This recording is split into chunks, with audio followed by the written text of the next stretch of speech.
You're a real estate broker, and a pretty damn good one, I heard. So you have, you've done a lot. You've put in your time across the board. So that's pretty cool. You work with a lot of out-of-state investors, whether from each coast, not necessarily Wall Street money or anything like that, just small mom and pop investors investing out of state. What type of effect do you think the ordinance will have, or what have you been hearing around clients you work with?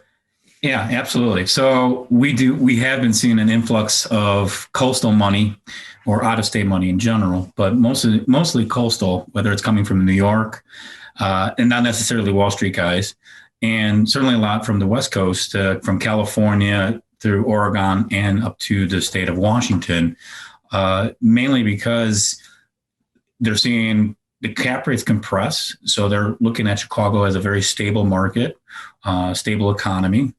And furthermore, there's a lot of restrictions and ordinances that we're starting to see an influence in the Chicagoland area that are influenced from like the states of Oregon or California and even New York.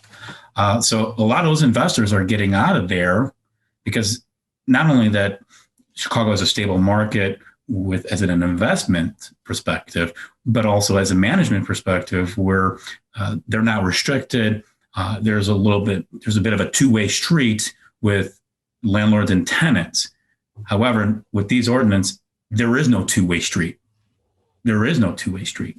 It basically just showing that the tenant has all the power and everything, and the landlord is just left with nothing. So I think if this ordinance gets passed the way it is now, or if they amend it to make it where it feels like a two-way street, then we'll still continue to see even the out-of-state investors investing in Chicago. If not, I've got clients already looking at different markets because of that already. And they're going to Texas as one. They may go to even Oklahoma. I have a client who invests a lot in Oklahoma City. So, yeah, I mean, we're going to start losing investors in the greater Chicagoland area.